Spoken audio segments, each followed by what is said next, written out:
bienvenue à toutes et à tous à Tonton Choc encore une fois dans votre émission quartier HIP, HOP Hip Hop. Et je suis Master P, très heureux de vous le présenter. Donc aujourd'hui nous sommes ici à Parcelles Assainies, unité 15, à la rencontre d'un artiste voilà, très talentueux dans le rap game. C'est une étoile montante, nous de waxtaan ak monsieur affaire yu bari. Et donc tout de suite, my man Master P and Nara P in the house. Léegi nii. Follow leen ma nigga.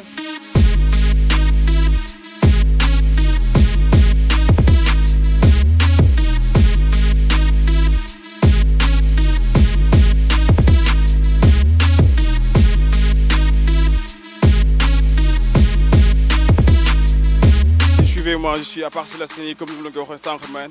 Avec mon man Nara P, the boy. Okay, as I told you at the beginning, I'm rocking with my man Nara P right here. And you know, today we're gonna about do something great. Yeah, man, sounds like you speak English. Bon, a little bit, man, nigga. So, bu ma dugal ci gaam yooyu noonu. Man rap Jolof laay bëgguma di xam na. Yeah. Ok, comme vous venez de le voir, c'est P de Nara. Un artiste boo xamante ni c'est une étoile montante dans le rap game du Sénégal. Nara, aujourd'hui c'est un plaisir de t'accueillir dans l'émission de Quartier Hip Hop. Ñu bàyyi la nga nuyu ak sur internet de Chico TV. Yo, Chico TV right here. Nara P right here. Penku Side right here. Sénégal right here. My shout out ñëpp di déglu di seetaan Chico TV. This is your boy Bour Saloum. Ok, merci beaucoup. P de Nara. Da nga nekk koo xamante ne ni tu n'as plus besoin de présentation dans le rap game. Et parce que depuis que nga ñëw rap Galsen indi nga sa lépp. Def nga interview gars yi xam nañu ok donc Master P li muy def ak yow mooy Nara da nga indi benn facette ci game bi mais c'est quoi en fait bala may dugg ci débat bi c'est quoi Nara ak le reggae. Bon, reggae sama faible la reggae moom dama koy déglu every day so moo tax su may def sound parfois da ngay feel may toasté lu bari quoi donc à part hip hop reggae laay déglu quoi donc dafa dem ba daf ma influencé quoi. Tu vois, dama la rek da ciy feeñ quoi. dama la gis ngay wax ay fire boom de c'est quoi ça en fait loolu si burn Batman a sack pussy boom we Batman all ñun ñëpp ay Batman lañ am say we say real nigga am saying so damay faral di wax Batman parce que voilà sama gars yi may àndal noonu la ñuy faral di wootante noonu la ñuy wax yeah Batman nga nigga so shout out by the way Tilada xam nga moo fi indi loolu xam nga mooy ñëw naan ma Batman xam nga so loolu nice te man bu nice rek dama koy def ci sound. ok donc bon c'est nice mais dañuy wax rek dangay wax gars yi comme naka la game bi charmé naka la mouvement hip hop charmé ba nga choisir si def si li ñuy wax rap music. Yeah, en fait depuis tout petit là depuis tout petit influence bi dafa jógee ci samay grand yu mel ni Mergui Clan yu mel ni Kër gi crew ma juddoo Kaolack donc ñooñu fierté la ci ñun ñuy commencé hip hop yam ci ñoom donc lu ci bari ci ñoom lañ ko tëbboo. D'autant plus que kër gi ma màggee waa Mergui Clan fa lañ doon répété donc affaire bi dafa teel a nekk ci man dama judd waale hip hop dama judd rek yam ci donc ñoom ñoo ma influencé am engagement perso bu newoon ci man du coup bi ma amee influence yi ñooñu ma ne bon ça c'est la bonne chose donc je vais suivre ces grands à ma manière quoi donc loolu foofu la ma hip hop tëboo ma jugee Kaolack ñëw Pikine foofu laa commencé hip hop. C'était en quelle année? En 2012 laa commencé hip hop laa commencé rap quoi par contre hip hop moom. yàgg na ci moom. hip hop yàgg na ci yow mais en 2012 nga commencé sa carrière musique. carrière waaw. kañ nga commencé yëg sa bopp dans le rap game. depuis bu ma ay nit commencé woo di ma wax seen soxla ci rap depuis bi ma ay nit commencé woo nan ñu Nara am nañ problème bi y a cette situation qui se pose est-ce que doo ci rap loolu fierté la parce que damay xam ni sama liggéey maa ngi koy def normal quintessence rap éducation bu ci am dénonciation bu ci am. xam nga sensibilisation bi ci am maa ngi koy matal bu ay nit demee ba di ma woo personnellement di ma tiis seen soxla ci li ma war a wax gannaaw ba damaa yor seen kàddu donc loolu bokk na ci li nga xamante ni moo ma gën a yëgloo ni voilà moi je suis rappeur quoi. ok ñu gis ne sa FN1 to 10 yi bon def nga description bi lu taxoon les FN1 to 10 c'est-à-dire que marqué benn sa existence sa présence ci game bi ak comment dirais-je les points de vue aussi. pour comme ni nga ko waxee sànq loolu muy nekk loo xamante ni gars yi da ngay gën a encore wan nit ñi tu es là mais comme les points de vue comme artistes yi léegi gars yi dañuy faral di comment dirais-je di veiller si seen visibilité seen image yow tout le temps dañuy gis ngay def ay point de vue est-ce que tamit loolu bon bokkoo dafa mel ni bokkoo.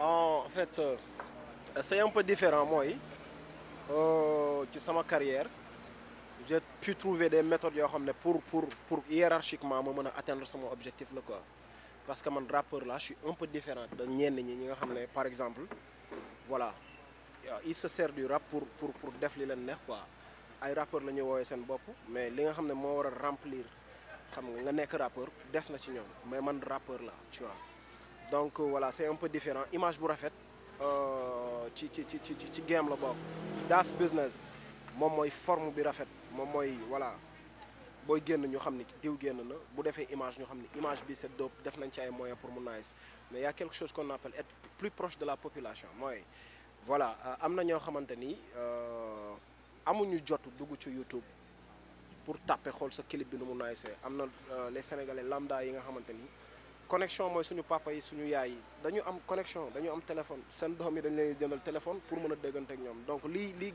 leen di gën a frappé lii gën a jege seen bët mooy une personne bu ñu gis boo xam ne caméra am la yor devant lui sensibiliser assumer li muy def mu am fun donc da leen di fekk fu ñu toog mu dal leen t'as pas besoin de cliquer ci link pour dugg xool loolu donc méthode la woon boo xamante ni pour sortir du lot la pour def lu différent quoi waaw.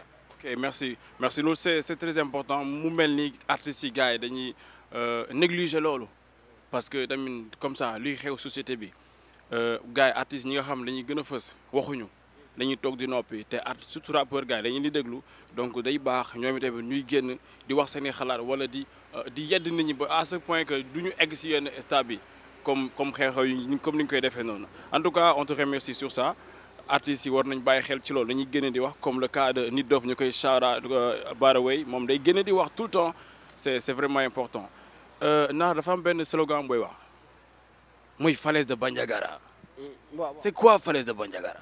falaise de Bandiagara ego trip la yëfu rappeur la tu vois falaise de Bandiagara pour ñuy am ci classe nante yi war nañ koo xam CM2 tu vois donc Cheikh Omar Foutiyou Tall a disparu mystérieusement dans les grottes de Bandiagara tu vois. donc voilà man dama métaphoriser sama bopp grotte bi mooy ku dugg ci man doo ci génn that's ego trip that's hip hop so Naar P mooy grotte yi donc métaphore bi mooy boo duggee ci biir grotte yi doo génn waaw moom mooy parce que lu ne moo la fay dal. lu ne mën na la fa fekk tu vois.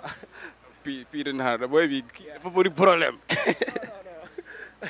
that's game I'm saying xam nga. you know da nga bëri problème bi. non bëriwuma problème. voilà je suis là hip hop la ego trip la je suis en défense tu vois parce que xam nga gars yi dañuy tooñ parfois dañuy fekk koo xamante ni xam nga xamuñu lu mu mbubboo xamuñu lan moo nekk ci moom mais dañ koy tooñ quoi léegi nag mieux vaut ma prévenir lañ balaa ñoo ñëw après leneen di leen ci fekk. mais benn facette bu ñuy gis yow mooy bête de scène bi si kaw scène Naar P da nga réew.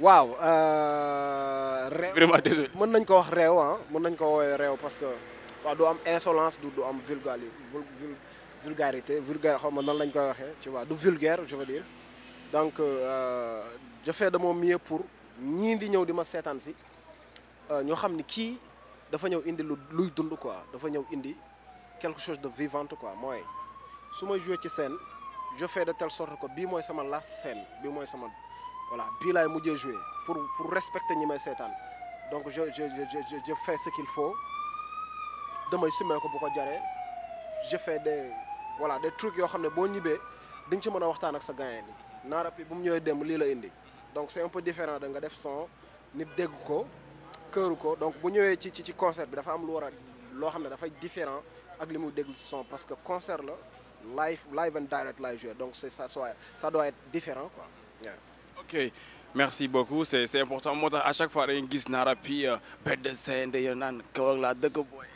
waaw Kaolack laa dëkk booy moom dëgg la parce que fa laay ndamoo Kaolack moo ma def. en parlant de Kaolack dama gis ay gars yi fii quoi.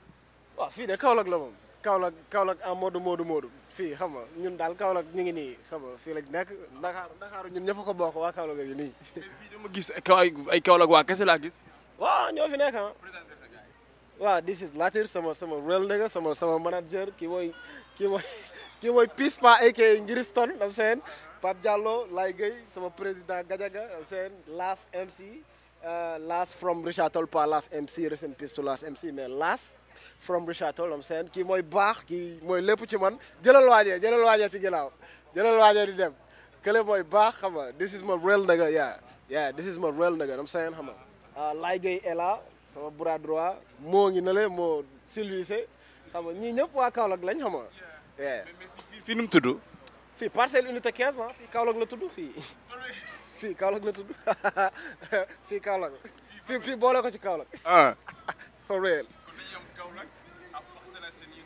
muy noonu Kaolack ak nii waaw noonu la demee non dama fekk gars yi def ko parce que fii depuis avant ma fii ñëw la fii dafa saf ak Kaolack ñi fi nekk dëkk Dakar sax ay Kaolack waa léegi. For real? Yeah. That's nice. Yeah, for real. Okay, that's very cool. Léegi Nara da nga génnee point de vue ak affaire yu ak sa FNTN yi mais da nga am ñaari vidéo yoo génne muy comment dirais-je Rewande. gune gi saaga na moromu ndayam ndax dafa yor moom dafa réew. Est-ce que mun nga ñu décrire pourquoi Rewande pourquoi nga jékki-jékki bind Rewande. waaw Rewande son la boo xam ne boo déggee titre bi tak Rewande mën na la yóbbu ci ne artiste bi ci boppam moo réew moom muy xoxu Rewande ci dëkk bi quoi mais c'est pas l'artiste en tant que tel artiste buy dénoncé la donc introspection laa def lire li xew ci dëkk bi seetaan li nekk ci net bi mooy li nekk sama rôle donc je me suis dit que ni voilà il y a plus de Rewande que des choses positives quoi boo duggee ci net bi li xale yi waroon def comme ñu mën leen ko baal mag yi ñoo koy def Rewande la tudd on est artiste on est rappeur on appelle chat par chat quoi donc looloo tax ma jël titre bi tuddee ko Rewande wax li nga xamante ni moom mu nekk ay actes yoo xam ne moom la ñenn ñi di def ci internet bi quoi. ok est-ce que mën nañu am quelques couplets ci Rewande. na mag ñi dolli yar ci gone yi bant fi mu tooyee nga koy jubbanti te ku ne la benn nga ne ko junni yow ndekete dafa réewoo da nga xamante tapeti ñooy fëgg dënn ñeme àllu gaaw ci tamit dëmm bu ñëpp di muslu sa jëmm after Rewande mooy fëkk sa ndënd rek xame woon ndox mu neex ak sëng ku dul nangu dëgg moo fi ndën a dëng ñàkk ndoxu bët ñeme tontu mag bu sàggane sax mu ne du sëgg nga lakk sa doom wuli doomu jàmbur li xam nga du yoon da nga dof bay saaga waate Rewande wala da nga tuxi boon gune gi saaga na moromu ndayam ndax dafa yaru moom dafa réew kii di lëmbe koñ bi saa yu mande ba kenn du fi nelaw moom dafa réew gis naa fi ku poñe baayam ba bëgg ko duma moom dafa réew léegi ku foqati li ñëpp bokk bay ne du ko joxe moom dafa réew man naga okay Rewande nigga I'm live and direct avec mon man Master Nara P nigga Master P Nara P non man sama P bi ñaari I la non man sama P bi benn P la awul I ok that's really cool après Rewande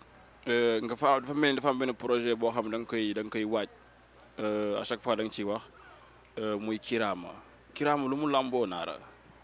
Kirama lépp la lamboo Kirama sama parcours depuis le début jusqu'ici la lamboo Kirama surprise la lamboo Kirama sera Kirama comme son nom l'indique. Yeah. sera Kirama. Ça sera Kirama, ça sera vraiment du Kirama. Il y aura de quoi à commenter, il y aura de quoi à dire quoi. Yeah. Mais Rewande ci biir Kirama la bokk wala. Non Rewande pour le moment bokkul ci biir Kirama mais am na beneen version Rewande boo xam ne bon j'en suis sûr que avec la machine derrière moi dinañ ko ci boole quoi beneen version boo xam ne dañ ko tëgg d'une autre manière Rewande yaa. ba nga génnee Rewande da nga ci tegaat beneen clip boo xamante ne nii am na benn grand boo xam ne mu ngi koy share Baraway à travers tes interviews tes points de vue du moins la gisee samay statut mu ne le gars là mu ngi rap lu nice donte du kiffé rap mais à travers tes points de vue mu lay apprécier comme ni nga wax sànq être plus proche à la société mais ba mu gisee vidéo bi mu ne waaw sama gan tasaare na bagage yi de mais tey bu neex mais ñama naa ñu dara si tey nel ma xutugat gi tey mu neex borom kër ak ndawal gobewul góoru yaay may ma ñeex seen bren ñu oyof tey ngay gis kuñ teppit doo poids lourd moo tax nga fatt ñëpp ci Instagram waak one time where the Batman walk one let's troll all night boom boom Batman sapeur du la fa yabon ba bona tal sa Batman hey amoo daajo punchline dangaa gaaw a miir da ngay dawal charrette ma lay caw sa xiir rap di mel ni kuy tufli mbette jigéenu biir tëral leen ni xar yee ren di leen delloo hip hop bi liir man la saabu xeme sangol farma pur ordre moo ma tax a bàyyi jàng foog dictature matricule ka kiraama penku sayt la li tax bokkuñu yéen du wax bu bari rab bu taayit la ok man foofu la sa vers yooyu noonu moo ma jaaxal quoi boom bâtiment original Jamaica bomb clad dandada real you know the shit man nigga noonu la quoi c'est-à-dire pour taaral son bi c'est des termes de la rue one Batman one time dandada you know what I'm saying yeah it's like that ok c'est really cool mais man ba ma gisee projet bi tey mu neex man dama doon wax ne Nara bi pour man mais ego tripping la yeah that's ego trip non mais Nara man après mooy Nara mi pour man ego trip bi jeex na quoi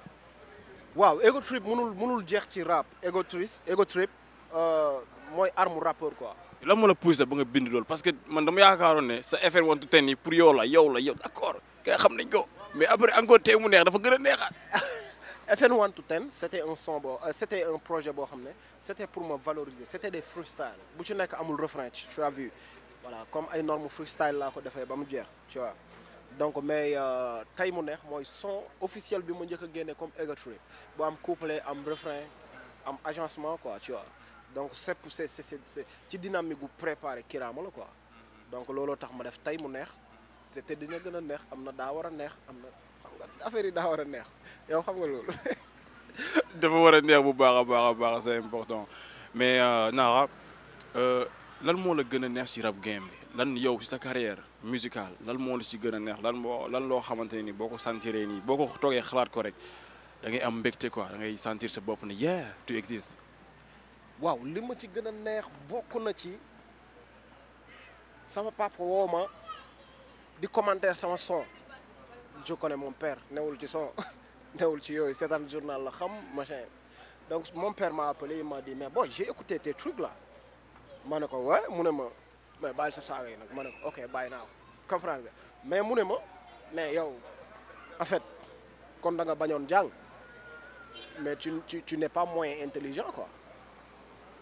Voilà, je me suis dit que là, donc je sais que je représente quelque chose quoi.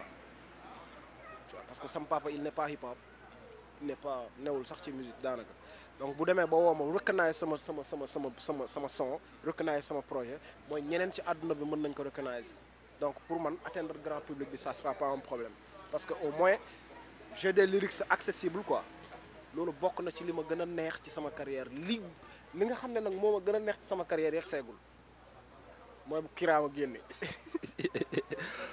d'accord mais il paraît que yow say début sa parents accepté wutoon nga def rap. bon pas du tout parce que début man samay parents mosuma am ak ñoom problème mu rap parce que luñ ma mës a laaj ci live bi dama koy def mosuma dëgër bopp ak ñoom vu que j'étais un peu terrible à l'école dama doon daw jàng fonk ma ko woon trop quoi mais doon naa dem jàngi quand même bu dee am na yooyu xam nañ seen doom quand même donc bi ma bàyyee jàng maa ngi doon liggéey leneen. bu ñu ma waxee dama liggéey bul toog damay jug liggéey donc ce qui est surprise bi ci gën a am mooy ñoom rap bi sama rap daf leen bett quoi peut-être passion lañ ko foogu noonu ni c'était si sérieux pour moi quoi et moom ni mu leen bettee noonu la ma bettee tamit quoi. yeah that's really cool. ok en parlant d'autres choses à part le rap Nara P lan lay def. Nara P rap rek lay def instant yi. N'empêche que je suis plombier qualifié, j'ai mon attestation def naa SDE liggéey naa leneen lu bokkul am naa compétence ci leneen mais actuellement où je te parle hip hop kese laay def hip hop kese parce que dama ko am lu ma ko war a rendre quoi sama xaalis ci la nekk am na ay milliards yoo xam ne ma ko war a jël te hip hop du ma ko bàyyi muy dem noonu hip hop laay def. non c'est important parce que rap game bi dafa am fooy toll non da nga koy yëg da nga koy sentir ne fii affaire bi fii la you know. This here that we're gonna have something to do out our pocket. Real man, nigga. Okay, man.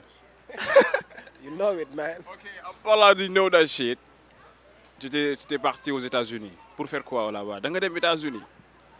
Waaw, dem naa États-Unis pour ay spectacle, pour sama album aussi. ak leneen loo xam ne c'était pas pour ça mais man maa ko fa jëlee muy beneen expérience su live ak rap donc loolu laa doon uti États-Unis te am naa. C'est important mais ñan ñoo nekk ci ginnaaw Nara P ba tax job bi ñu koy charmer à chaque fois muy gën a nice su génnee benn génnewaat benn affaire bi gën a dope ñan ñoo nekk ci ginnaaw. man ñi ñoo nekk sama ginnaaw samay xarit ñoo nekk ci sama ginnaaw samay papa ñoo nekk ci sama ginnaaw ay kilifa ñoo nekk sama ginnaaw tu vois penku side derrière moi démbi daaw derrière moi donc lenn rek lañ ma sant mooy bindal nga rap ne ñu damay enregistrer nga dem enregistrer le reste on s'en charge ñoo nekk ci sama ginnaaw.